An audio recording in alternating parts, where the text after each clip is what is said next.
What's up, everybody? And today we're checking out US secret weapon used in Venezuela. This is by AI Tele.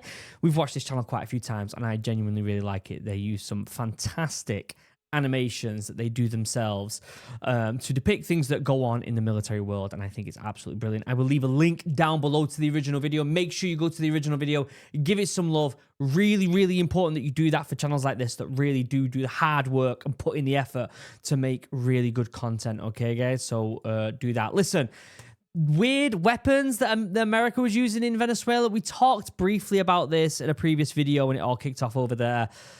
It's weird. It's weird and wacky. We've seen footage of these weapons being used before in a crowded area and the crowd just disperses.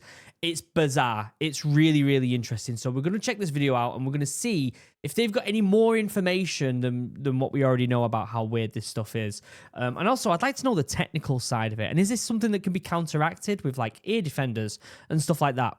Very big questions. Before we get started though, check out Chug. As always, link down below for the best drinking vessel in the world. 10% off. Handmade here in the UK. By hands. Actual human hands. Unbelievable, right? Free customization. Free bag. 10% off. Ships to America. Also, check out Morale. I uploaded a new vlog on the Drink Morale YouTube channel in the Peak District. On a misty morning, I went for a little hike at the Three Shires Head, which is this beautiful spot where two rivers connect into one, and the three land masses between them all are actually three different counties.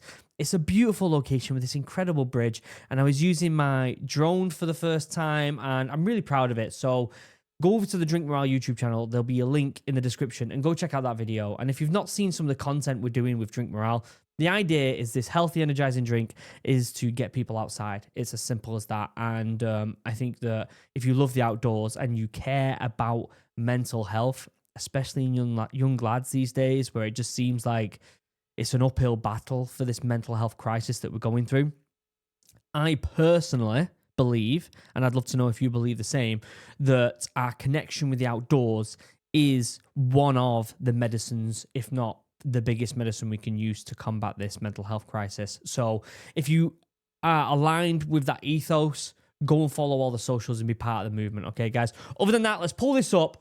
Let's find out what's going on with this weapon, shall we? Did the U.S. military deploy a secret sonic weapon during the raid in Venezuela? According to witnesses on the ground, the operation began with an unexplained radar blackout, followed massive drone swarm and the sounds of helicopters. Despite being outnumbered 5-1, the small U.S. Special Forces team faced less resistance. You can't see because of my head. The guy throwing up. Listen, we've got to talk about this weapon. This is what we're going to talk about. There's this weird weapon that's managed to disorientate a lot of people, but we can't also ignore the fact that there was a lot of other stuff that had to happen to get to this point.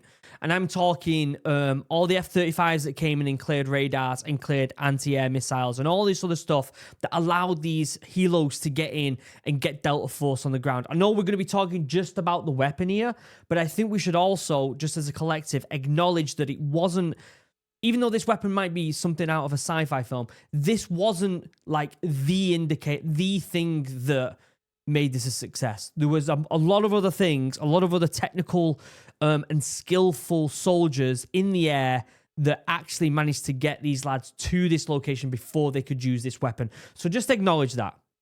The lads in the F-35s and the other aircraft that managed to take down the anti-air missiles and actually get the lads in before they could use this weapon. Just acknowledge that as well. Are we not playing? Distance. Why? Reports indicate soldiers suffered from vertigo, vomiting, and internal bleeding.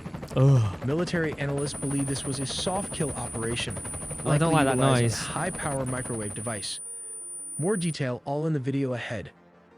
Based on witness testimony, here's how the event likely occurred. I also want to say, this video came out like a week or so ago. I'm pretty sure Trump actually just recently, in the past 48, 72 hours maybe, said that they used new advanced weapons. So it has been kind of acknowledged, not directly saying, yeah, we use these weird weapons, but using some sort of significantly stronger weapons, unknown weapons by the sounds of it. I might, someone will be able to put that quote by Trump down. And it might have been one of Trump's little buddies that he has in office. Venezuelan soldiers were on standard guard duty when their radar systems suddenly shut down without warning. Immediately after the blackout, a massive drone swarm appeared over the facility, followed by 8 helicopters equipped with unidentified technology. A 20-man team of Delta and Special Forces operatives deployed from the helicopters. The encounter took a mysterious turn when the defending force of 100 soldiers reportedly froze, leaving them unable to compete with a smaller elite team. Witnesses noted that the Delta... I also just want to say, it's not just a smaller elite team. We're talking Delta Force here against what are civilian bodyguards, right? The difference between standard security of bodyguards, which are sometimes veterans and sometimes not, compared to a tier 1 special force, even a tier 2 special force, the skill gap between them two individuals is enormous, like huge. And so that also has to be acknowledged. Yes, the numbers are different, but the quality of soldiers is also important. Force operatives fired with impossible precision, estimating a rate of fire near 300 rounds per minute per soldier. It is theorized that Black Hawk helicopters were used to deploy this capability, utilizing disc-shaped radar attachments to launch a directed beam at the opposing troops. They reported internal trauma. They suffered immediate vestibular incapacitation, meaning a total loss of balance and paralysis. Some even reported bleeding from the nose and vomiting blood, symptoms consistent with internal hemorrhaging. Wow. While the Pentagon hasn't officially disclosed the specific hardware, military experts... I didn't mean to press that button. It's not gonna acknowledge this stuff or give it out to the world or tell people what it is. Often call this a soft kill system. So how does it actually work? To understand the weapon, you first have to look at what it did. The most likely candidate for a weapon that creates that kind of internal pressure without external sound is a high-power microwave device. It relies on something called the Frey effect. The weapon, probably carried by a Chinook or a Black Hawk helicopter, fires a focused beam of pulsed microwave energy, not sound waves, that passes right through the skull. These beams are absorbed by the water in the brain tissue and the fluid in the inner ear. Wow. This energy causes a minuscule rapid heating of the tissue, less than 1 degree Celsius. So is there any way to counteract this as a soldier? If the US has this technology, let's be honest, within the next 30 to 40 years, a lot of countries will have this technology. And so is there any way to counteract it? Are we going to start wearing like halo helmets that cover your whole face and head to prevent any sort of radio waves or anything getting in there? I don't know, but it seems pretty sci-fi, doesn't it? Tiny sudden expansion generates a pressure wave inside the skull. The consequence? The target hears a sound, clicks, buzzing, or a roar that originates inside their own head, bypassing the eardrums entirely. If the frequency is tuned to the resonance of the inner ear, it violently disrupts the body's balance, causing immediate vertigo. At higher power levels, that rapid tissue expansion can rupture capillaries, leading to the reported nosebleeds and internal trauma. There is another possibility, a weaponized infrasonic pulse emitter. Instead of a continuous beam, this device would fire high-intensity slugs of low-frequency air pressure below 20 Hz. Wow. These waves travel through the body to match the resonant frequency of internal organs like the stomach or lungs. High-intensity infrasound can actually cause cavitation, the formation of bubbles in bodily fluids. When those bubbles collapse, they create tiny shock waves that damage tissue. The target feels... Technology's got too advanced. We can't be doing with stuff like this. It's unfair. Feels an intense vibration in their gut, leading to severe nausea and effectively paralyzing them with pain and sickness. Tactically, the reports suggest U.S. forces use this technology as the ultimate force multiplier. The result was that the hundreds of Venezuelan guards mentioned in the reports weren't fought in a traditional gun battle. They were incapacitated, sick, dizzy, and bleeding, long before U.S. troops made contact. This allowed a small team of approximately 20 operators to walk virtually unopposed through a much larger force. Wow. But that's not it. The U.S. military has another secret weapon. Analysts called it the Iron Dome of the Caribbean. They said the airspace over Venezuela was impenetrable. Yeah. locked down by the Russian-made S-300 anti-system. So this is what I didn't think it would acknowledge this actually, but this is what I was saying about how there was a lot more boxes that had to be ticked before them helos got in and started using their new weapons. This had to happen as well, and this alone, in my opinion, is significant enough to show the advancements of American military. This bit alone. Never mind the weird sci-fi, vibration, frequency, head exploding, nose bleeding, ear rupturing thing. Never mind that. This alone is enough to terrify a lot of major countries. A beast capable of swatting aircraft out of the sky from 150 miles away. But in the dark night, the myth of invincibility didn't just crack, it evaporated. The opening salvo didn't come from pilots, but from physics. The U.S. Gerald R. Ford, stationed off the coast, unleashed a barrage of electronic warfare so dense it didn't just jam the Venezuelan radar screens, it burned them white. The S-300 operators at Captain Manuel Rios Air Base were blind before they ever saw the missiles coming. The first kinetic strikes were surgical from a destroyer. 2 Tomahawk cruise missiles slammed into the S-300VM radar arrays. In an instant, the eyes of the Venezuelan defense network were turned into twisted, red-hot scrap metal. Precision-guided bombs walked down the flight line. One by one, the Su-30s and the aging X-16s parked beside them were engulfed in fireballs. 7 jets were erased before their pilots could even reach the ladders.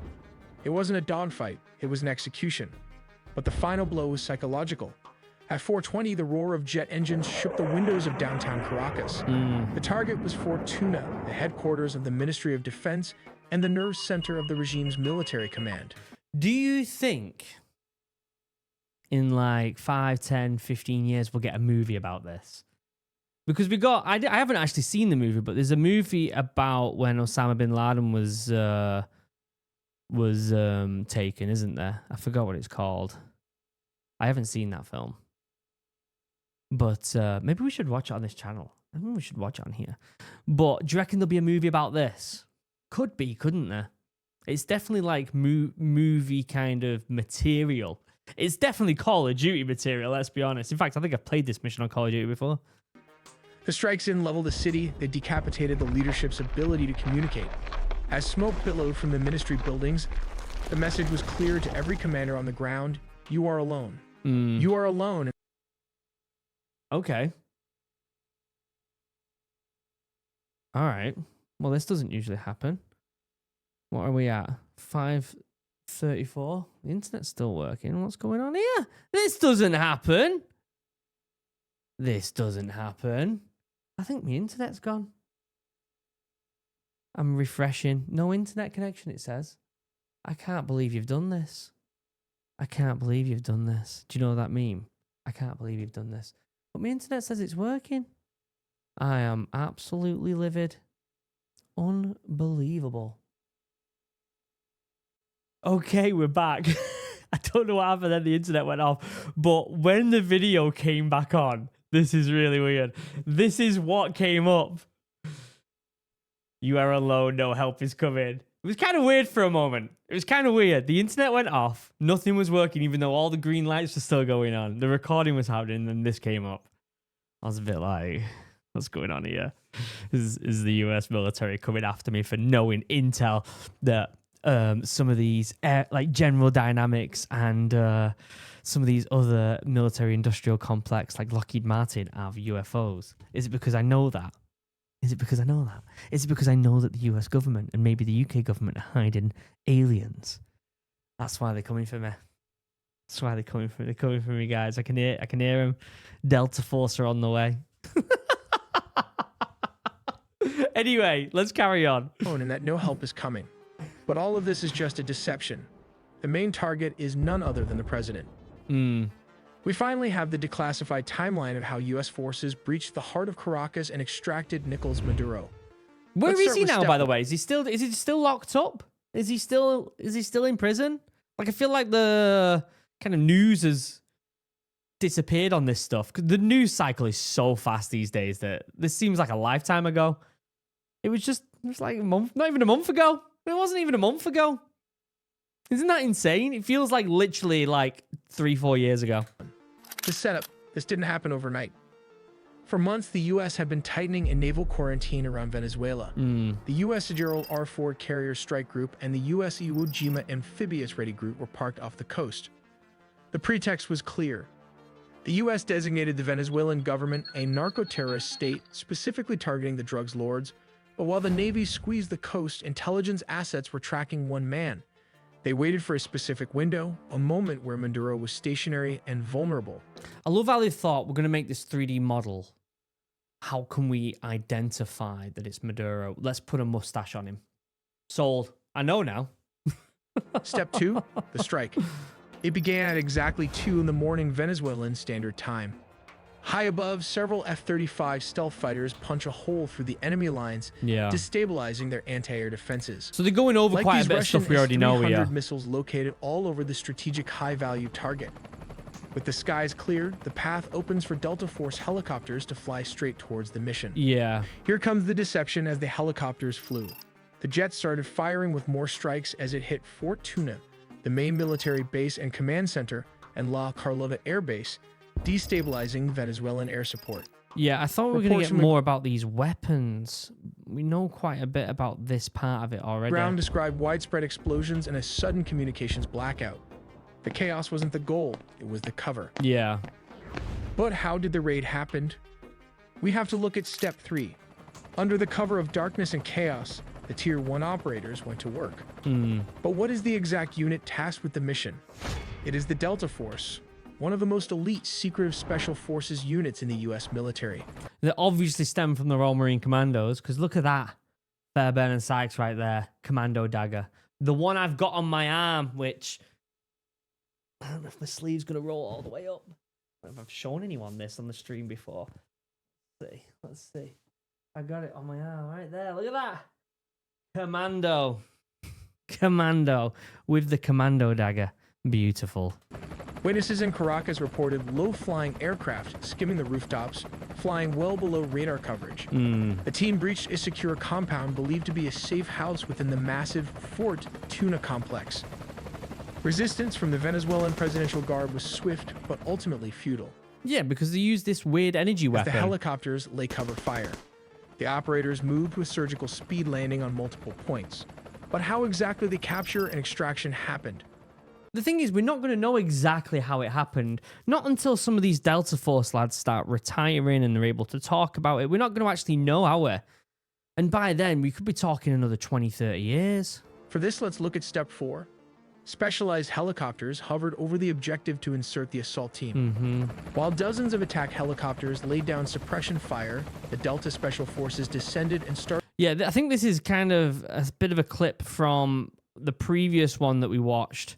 This wasn't a last negotiation.